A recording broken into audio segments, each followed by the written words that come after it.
Halo penduduk Indonesia. Kembali lagi dengan saya host Kriwil di channel ACF Alur Cerita Film. Channelnya Alur Film Pilihan. Kali ini Bang Kriwil akan menceritakan alur cerita film yang berjudul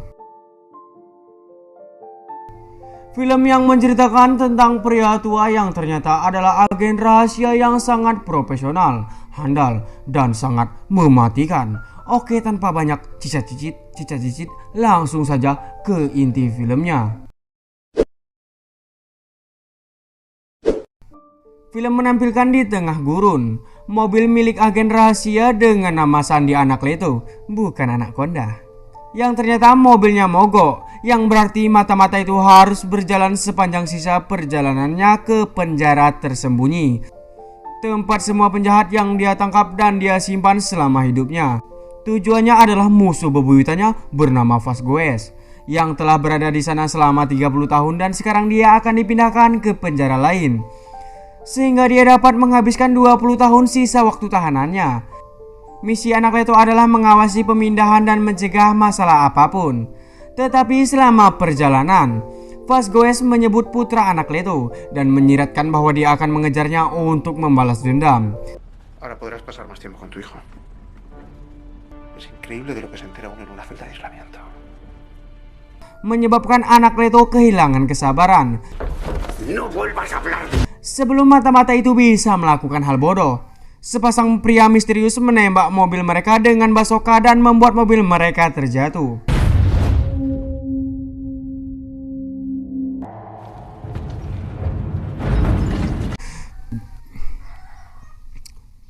Banyak kali suara ayam ini, ya ampun.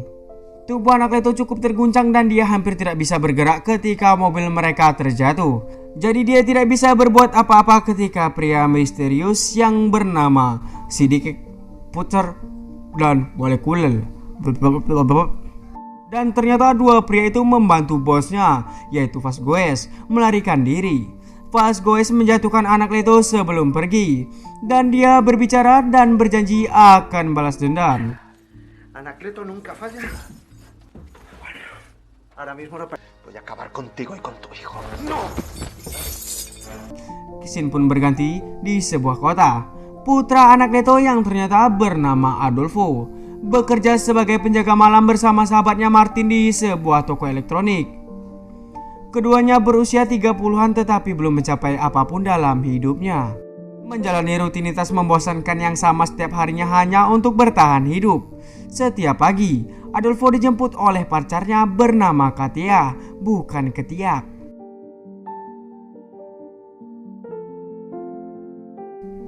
Yang ternyata Katia juga adalah saudara perempuan Martin dan bekerja sebagai dokter.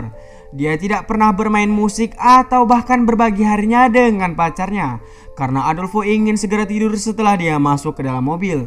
Namun dia juga menolak untuk mendapatkan SIM dan menyelamatkan Katia dari kesulitan melakukan tugas ini dan membiarkannya beristirahat juga. Yang Adolfo lakukan hanyalah bekerja, tidur, dan menonton TV. Sangat berfaedah. Dan Katia bosan dengan kehidupan yang membosankan ini. Belum lagi pertengkaran terus-menerus tentang mengemudi. Akhirnya menyerah. Katia menghentikan mobil dan putus dengan Adolfo. Tenemos que hablar. Adolfo, estoy cansada de discutir siempre lo mismo. He sacado mi billete para la India. Hostia. Perdona, te acerco donde quieras. Pero lo nuestro se acabó. Menjelaskan bahwa dia menginginkan kehidupan yang lebih berpetualang dan bersemangat, dan itulah sebabnya dia pindah ke India dalam seminggu. Adolfo ditinggalkan di tengah jalan dan mencoba menelpon ayahnya untuk meminta bantuan. Mengira ayahnya berada di pertanian tua, karena dia tidak pernah tahu bahwa ayahnya adalah mata-mata profesional. Sayangnya, Anak Leto masih di padang pasir dan ponselnya hancur ketika dia ditemukan oleh sepasang pejuang kemerdekaan yang mencoba membunuhnya. Tapi tiba-tiba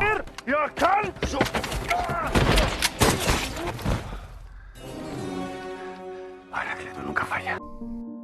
orang-orang itu tidak cukup baik untuk mengalahkan mata-mata terbaik dari Spanyol dan Anak Leto dengan cepat menjatuhkan mereka sebelum mencuri jeep mereka.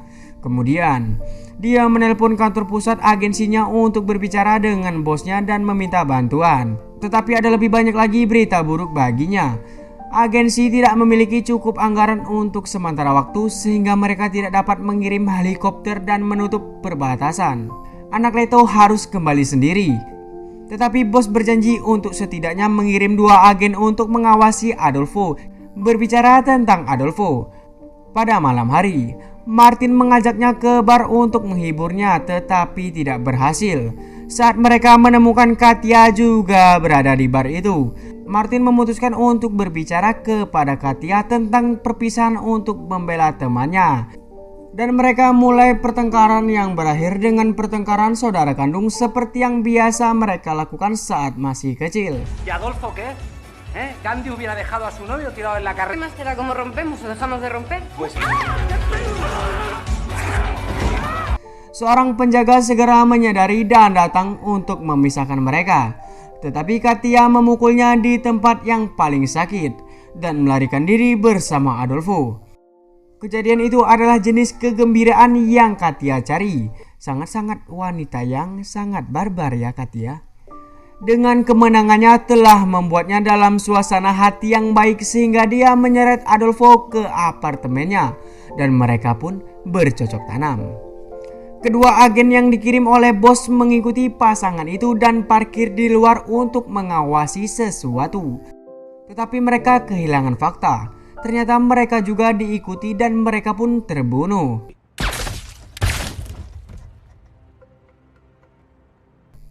Sementara itu, anak Leto mencoba memeluk Katya setelah kesenangan kecil mereka selesai. Tetapi Katya mendorongnya menjauh karena ini bukan tanda untuk kembali bersama. Dia hanya ingin mereka mengucapkan selamat tinggal yang layak. Kecewa dan menangis, Adolfo pergi tidur di sofa dan melihat bagaimana seorang pria Asia kekar menobrak pintu apartemennya. Tapi dia bukan pencuri seperti yang dipikirkan Adolfo. Dia ternyata seorang pembunuh. Perkelahian dimulai antara kedua pria itu. ¿Qué quieres? ¿Quieres robar, no? Pues coge la tele grande, la quieres 4. Toma, en el cajero de la esquina me... ¡Hostia, lo que ha hecho!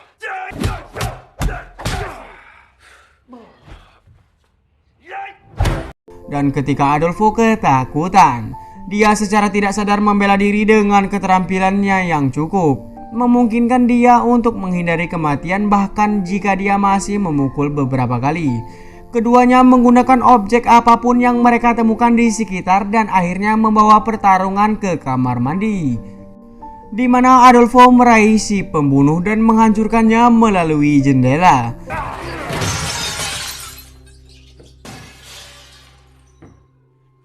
Membunuhnya tanpa sengaja. Panik dan merasa bersalah atas apa yang baru saja dia lakukan, Adolfo pergi ke Katya untuk mencoba memintanya menelpon polisi. Tetapi pada saat itu, bayangan misterius menjatuhkannya. Di pagi hari, Adolfo terbangun di tempat tidur dengan memar yang jelas di wajahnya. Saat Katya menuntut penjelasan, Adolfo menceritakan apa yang terjadi tetapi dia tidak dapat membuktikannya karena entah bagaimana apartemen itu secara ajaib bersih dan mayatnya telah hilang.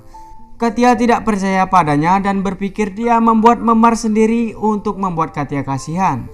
Dan itu malah membuat Katya berlipat ganda pada perpisahan mereka. Adolfo meninggalkan apartemen sambil bertanya-tanya apa yang harus dia lakukan selanjutnya dan terkejut menemukan ayahnya menunggunya di mobil lama mereka. Anak Leto menggunakan penyamaran sipil yang menampilkan dirinya sebagai produsen daging. Tetapi dialah yang membersihkan apartemen dan menyembunyikan mayatnya di belakang mobil. Dia menawarkan putranya untuk datang menjilati lukanya di rumah keluarga lamanya sebagai cara licik untuk menjaganya tetap aman dan Adolfo menerimanya. Jadi mereka berkendara sampai ke perdesaan di mana rumah pertanian lama mereka masih berdiri seperti dulu. Anjing mereka bernama Sepresti juga masih ada. Namun begitu mereka tiba, Adolfo bersembunyi di kamarnya, menolak untuk menghabiskan waktu bersama ayahnya. Setidaknya anak Leto mendapatkan privasi untuk menelpon bos dan memastikan bahwa mereka baik-baik saja. Tetapi hanya beberapa menit berlalu sebelum dia menemukan lebih banyak pembunuh mengejar mereka. Yang pertama dia ditemukan bersembunyi di pohon, dan pertempuran sengit dimulai menggunakan alat pertanian apapun yang tersedia, termasuk senjata yang disembunyikan anak Leto di dalam sapinya. Sangat-sangat agen rahasia yang jenius.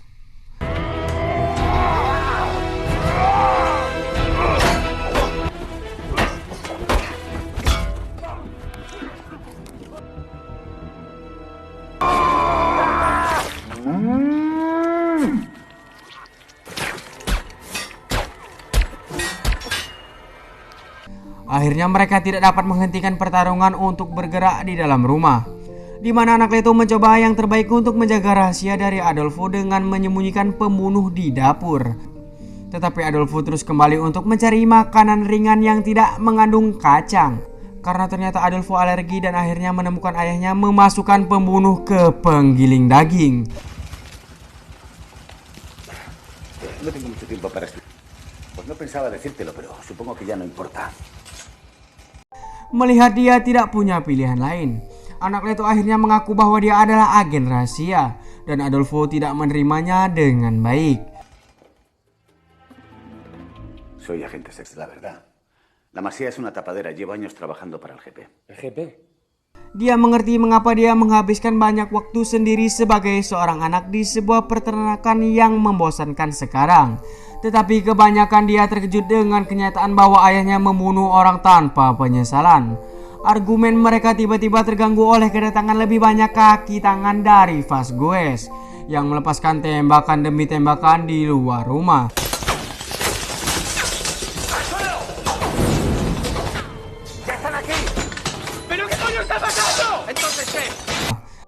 Anak Leto tidak membuang waktu dan mengungkapkan simpanan senjata rahasianya yang untuk beberapa alasan termasuk permen karet dan membaginya dengan Adolfo. Saat kilas balik masa kecilnya membanjiri pikirannya, Adolfo menyadari bahwa permainan yang dimainkan anak Leto sebenarnya adalah pelatihan. Menjelaskan bagaimana dia berhasil secara tidak sadar melawan pembunuh yang telah membobol apartemennya. Namun Adolfo tetap menolak untuk membunuh dan anak Leto akhirnya melakukan semua penembakan itu sendiri, termasuk melemparkan permen karet ke lantai karena sebenarnya itu adalah bom. Semua antek-antek mati tanpa menyentuh anak Leto atau putranya. Tetapi yang akhirnya mengaktifkan bom secara tidak sengaja adalah anjing anak Leto yang tewas dalam ledakan itu. No. Quieto. Al suelo.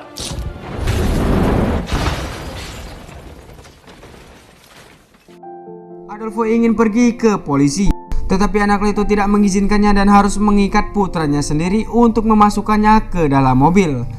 Mereka harus meninggalkan peternakan sesegera mungkin karena tidak aman lagi. Dalam perjalanan ke kota, anak Leto mengaku mendiang ibu Adolfo pernah menjadi mata-mata juga. Sementara itu Vasquez dikunjungi oleh bos yang mengingatkannya bayarannya karena telah mengkhianati agen terbaiknya. Ketika Vasquez hanya memberinya beberapa dolar karena dia tidak punya uang setelah 30 tahun di penjara. Bos memberinya waktu 24 jam untuk mendapatkan jika dia tidak menginginkan konsekuensinya. Beberapa jam kemudian, anak Leto dan Adolfo tiba di markas besar agen mata-mata yang tersembunyi di gedung kantor pos. Yang mengejutkan anak Leto, setiap pekerja di sana telah mati, tampaknya karena racun. Mereka perlu pergi ke tempat yang ditentukan jika terjadi keadaan darurat. Tetapi ketika keduanya kembali ke tempat parkir, mereka menemukan para pembunuh mencoba untuk pergi. Mereka segera menembaki anak Leto yang hanya berhasil membunuh satu orang sebelum mencuri Welkitel darinya dan kembali ke lift bersama putranya. Adolfo ketakutan karena dia melihat anak Leto terkena peluru. Tetapi anak Leto tidak peduli dan berkonsentrasi untuk memanggil Vasquez untuk memberitahunya bahwa dia akan membalas dendam atas kematian teman-temannya. Vázquez, Hombre, anak Leto, tú por aquí. ¿Qué tal el paseo por el...? te juro por Dios que no voy a parar hasta que acabe con vosotros. Lift menjatuhkan keduanya ke atap gedung, dan karena antek-antek masih mengejar mereka, mereka tidak punya pilihan lain selain melompat ke truk di jalanan. Anak Leto nunca falla. ¡No!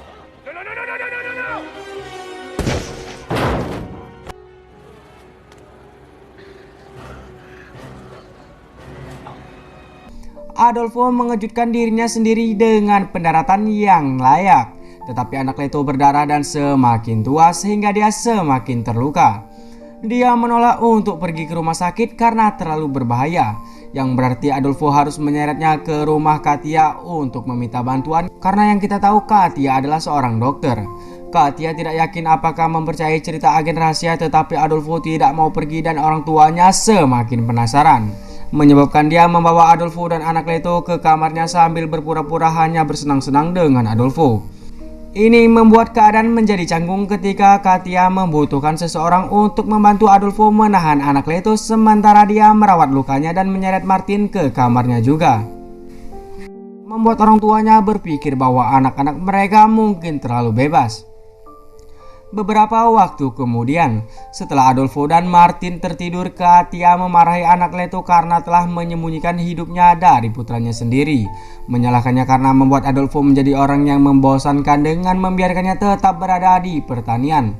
Sementara itu Vasquez menerima informasi tentang lokasi anak Leto dan mengirim Jagal dan Molokul untuk mengejarnya. Keesokan paginya, Adolfo, Katia, dan Martin bangun dan mendapati anak Leto telah membuatkan sarapan dan memasukkan serum kebenaran ke dalam jus jeruk untuk menginterogasi orang tua Katia. Setelah semua orang secara tidak sengaja mengakui beberapa rahasia yang memalukan. Sang ibu mengakui bahwa dia telah menjual informasi kepada Vasquez selama 2 tahun dan membawa anak buahnya sedang dalam perjalanan ke apartemen. Kelompok itu menyelinap keluar melalui jendela menggunakan tangga darurat. Dan sementara anak Leto tetap di belakang untuk menembaki musuh-musuhnya, Martin, Adolfo, dan Katia pun melarikan diri. Sayangnya Martin tidak cukup cepat dan tertinggal, tetapi antek-anteknya tetap membiarkannya karena mereka ingin Adolfo dan menyudutkannya di dalam mall. Adolfo berhasil menawarkan pertarungan yang bagus dengan teknik yang diajarkan ayahnya. Tetapi tidak ada tinju yang cukup untuk menghentikan taser molekul yang menjatuhkan Adolfo saat Jagal menangkap Katia. Pasangan itu dibawa ke tempat persembunyian Vasquez, di mana dia melukai mata Katia untuk membuat Adolfo mengaku di mana dia setuju untuk bertemu dengan ayahnya. Dan ternyata titik pertemuannya adalah stasiun kereta api, tempat anak Leto dan Martin bertemu dengan Gimeno, seorang agen yang menyamar sebagai gelandangan dan membuat mereka berhubungan dengan bos yang masih hidup. Namun anak Leto telah bermain kartu dengan bos berkali-kali dan mengenali wajahnya yang telah berbohong. Dan tiba-tiba Uno justo. Necesitábamos una amenaza que solo pudiéramos resolver nosotros, con Vázquez en la calle. dia menembaknya ketika dia menebak dia telah bekerja sama dengan Vasquez selama ini, termasuk memberi molekul dan Butserut Van untuk membobol penjara. Alasannya adalah karena dia tahu agensi akan segera ditutup karena kekurangan anggaran dan dia ingin membuat misi yang cukup besar untuk menunjukkan bahwa mereka dibutuhkan. Bosnya tidak berbohong ketika dia mengatakan dia tidak tahu di mana Adolfo berada. Jadi anak Leto meninggalkannya di bawah pengawasan Gimeno sementara dia mengambil beberapa senjata tersembunyi yang dia bagikan dengan Martin, yang secara tidak sengaja menembak kakinya sendiri. De puta.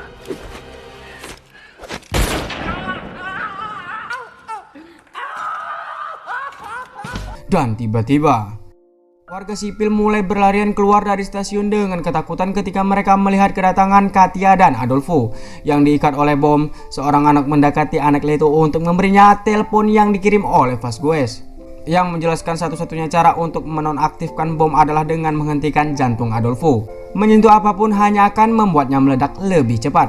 Sebuah regu penjinak bom dikirim oleh polisi tetapi mereka tidak dapat menemukan solusi. Jadi anak Leto meminta semua orang pergi untuk bersenang-senang berdua dengan putranya saat mereka mengenang masa lalu bersama. Anak Leto mengaku bahwa dia tidak pernah setakut ini sejak mendiang istrinya memiliki reaksi alergi terhadap kacang karena tidak ada yang bisa dia lakukan untuk melawan penjahat yang sebenarnya bisa dia pukul. Ingatan ini memberinya ide sehingga anak Leto bergegas mengambil kacang dari mesin dan disuntikan epinervin dari tim darurat. Rencananya adalah memberi Adolfo kejutan anafilaksis untuk membuat jantungnya berhenti, menyingkirkan bom, dan membawanya kembali. Dengan injeksi dan CPR, Adolfo ketakutan tetapi tetap melakukannya. Dan begitu bomnya meledak, upaya gabungan Katia dan anak Leto untuk menghidupkannya kembali dengan selamat. Namun ternyata misi pun belum berakhir. Anak Leto yakin bahwa Vasquez masih dalam gedung dan dia benar. Vasquez telah menyamar sebagai bagian dari regu penjinak bom. Dia mengejar musuhnya tanpa ragu-ragu dan Adolfo memutuskan untuk pergi bersamanya untuk membantu karena dia terluka. Menerima ciuman dari Katia untuk keberuntungan. Anak Leto dan Adolfo menemukan orang-orang jahat di tempat parkir. Tempat Vasquez mencoba bersembunyi di dalam mobil sementara Molekul melepaskan tembakannya. Baku tembak pun tak terelakkan.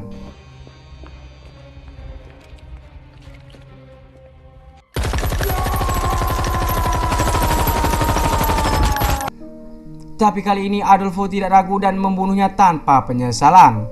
Jagal juga mengejar mereka, jadi anak Leto menyelinap ke kantor penjaga untuk mengambil seikat kunci mobil dan menggunakan tombol untuk membuka pintu kendaraan acak dari jauh.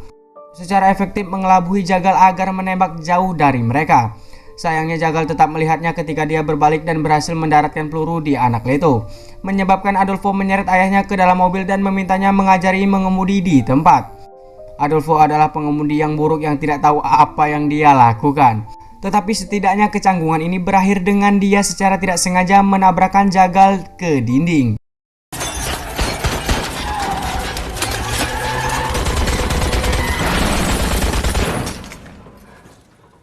Pada saat itu, Vasquez muncul di sebuah van dan mengemudi ke arah mereka dengan maksud untuk membunuhnya sehingga anak Leto turun dari mobil dengan cukup cepat. Tetapi sabuk pengaman Adolfo macet. Putus asa untuk menyelamatkan putranya, anak Leto memotong sabuk pengaman dengan peluru dan mendorong Adolfo keluar. Malah tertabrak oleh van itu sendiri. Sambil menangis, Adolfo memeluk ayahnya saat anak Leto mengucapkan kata-kata terakhirnya. Dia meminta maaf atas masa kecilnya yang malang yang dia berikan dan memberitahu Adolfo bahwa dia bangga padanya. Vasquez masih hidup dan dia berlari keluar dari tempat parkir sehingga Adolfo mengambil pistol anak Leto dan mengejarnya, dan tiba-tiba dia berpura-pura tersesat di koridor, mendorong Vasquez untuk mendekatinya dari belakang mengira dia menang. Tapi tiba-tiba